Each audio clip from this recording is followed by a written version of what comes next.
जी star news से आइए डालते हैं आज की मुख्य खबरों पर एक नजर।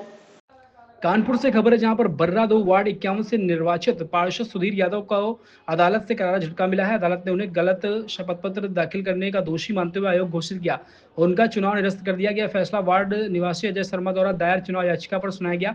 अदालत के आदेश के बाद अब वार्ड 51 के नए चुनाव का रास्ता साफ हो गया। याचिकाकर्ता अजय शर्मा ने आरोप लगाया था कि 2015 में सुधीर यादव पर पत्नी की हत्या का गंभीर आरोप था।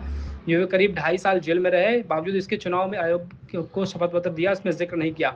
इस प्रकार उन्होंने मतदाताओं से महत्वपूर्ण तथ्य छिपाए हैं। सुनवाई के दौरान यह भी स्पष्ट हुआ कि सुधीर यादव के खिलाफ कई आपराधिक मुकदमे दर्ज हैं, जिनमें 2012 में मुकदमा अपराध संख्या 354 अंतर्गत धारा 147, 452, 323, 427, 504 आईपीसी, 2014 का मुकदमा अपराध संख्या 369 अंतर्गत धारा 498 ए, 302, 365 आईपीसी और 2015 में मुकदमा अपराध संख्या 4825 अंतर्गत धारा 504, 506 आईपीसी की शामिल है। मामले की सुनवाई के दौरान मतदाता सूची में गड़बड़ी का मामला सामने आया। लगभग 400 मतदाताओं के वार्ड 51 और वार्ड 77 दोनों की सूची दर्ज पाए गए। इतना ही नहीं, जिन मतदाताओं के नाम वार्ड 51 की सूची में थे, उनके घरों तक वार्ड 77 की पर्चियां पहुंची। इस बिंदु पर याचिकाकर्ता ठोस साक्ष्य प्रस्तुत करने में असफल रहे। सभी तथ्यों और गवाहियों की गौर करने के बाद अदालत ने माना कि सुधीर यादव ने लोक प्रतिनिधित्व अधिनियम 1951 की धारा 33 का उल्लंघन किया। अदालत ने स्पष्ट किया कि सुधीर यादव ने अपने आपराधिक पूर्ववृत्त छिपाकर मतदाताओं को भ्रमित किया। अदालत के आदेश पर बर्रा 2 वार्ड 51 में नए चुनाव का रास्ता साफ हुआ। इस फैसले से स्थानीय राजनीति में हलचल मच गई। सुधीर यादव के समर्थक इसे राजनीतिक साजिश करार दे रहे हैं। यह फैसला एक बार फिर चुनावी पारदर्शिता और प्रत्याशियों की आपराधिक पृष्ठभूमि को जनता के सामने रखने पर जोर देता है। राघव जी, किस मामले पैरवी करो जिसमें पार्षद की पार्षदी चली गई है, क्या है पूरा मामला?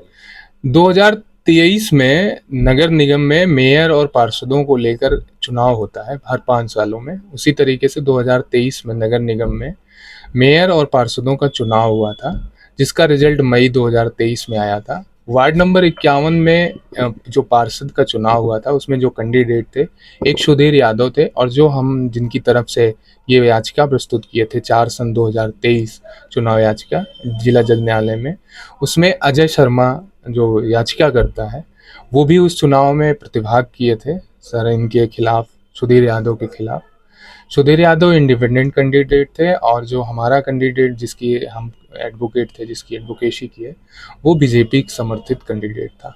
हुआ इसमें ये था कि जो हमारा एक्ट है, रिप्रेजेंटेटिव एक्ट 1951, उसके अकॉर्डिंग आपको अपना एफिडेविट एक सबमिट करना पड़ता है, जिसको हम प्रारूप संख्या 7 कहते हैं। उस प्रारूप संख्या 7 के फॉर्म में हमको ये लिख कर देना होता है कि हमारे पास कितनी सिक्योरिटीज़ हैं, हमारे पास कितना धन है, और हमारे अगेंस्ट में कितना क्रिमिनल चार्जेस हम पे चल रहे हैं, जिसमें हम एक्विटल हुए हैं या कन्विक्टेड हुए हैं, और या अभी उसका ट्रायल चल रहा होता है, pending before the honourable court है, उसको हमें डिस्क्लोज करना होता है। बट इन्होंने जो विपक्षी सुधीर यादव हैं, इन्होंने अपने नॉमिनेशन फॉर्म के साथ जो प्रारूप संख्या 7 का फॉर्म भरा था, जिसमें डिक्लेयर करना था, उसमें उन्होंने अपना आपराधिक विवरण जो होता है, क्रिमिनल हिस्ट्री को डिस्क्लोज नहीं किया उन्होंने, और उस कालम को उन्होंने नॉट एप्लीकेबल करते हुए कट कर दिया, यानी उनके ऊपर कोई भी चार्जेस नहीं है, ऐसा उन्होंने उस एफिडेविट में झूठ बोलते हुए चुनाव आयोग के साथ, जिला चुनाव आयोग के समक्ष उन्होंने अपना एफिडेविट सबमिट किया था। जिसके अगेंस्ट में जब हमको इस बारे में हमारे जो हमारा मुवक्किल था अजय शर्मा, उसको जब इस बारे में पता चला, तो उसने आरटीआई के जरिए सारे डॉक्यूमेंट्स प्राप्त करने के बाद हमने मई 2023 में ही पिटीशन ऑनरेबल जिला जज न्यायालय के यहाँ फाइल की, जिस पर ऑनरेबल जिला जज न्यायालय ने कई डेटों उसमें सुनने के बाद सारे लोगों को सुना, और उसमें ये पाया कि हाँ, इनके द्वारा इनके ऊपर लगे हुए क्रिमिनल चार्जेस जो इसी न्यायालय में, कानपुर नगर के न्यायालयों के विभिन्न न्यायालयों में उनका लंबित था, जिसमें एक बहुत संगीन मामला था 302, 304B, 498A और 120B, जिसका अभी भी विचारण चल रहा है, जिसमें वो जेल भी गए थे, बेल पर आउट है, और उनका विचारण अभी डीजे 9 की कोर्ट में चल रहा है, और इस बारे में उनको पूर्णतः जानकारी थी।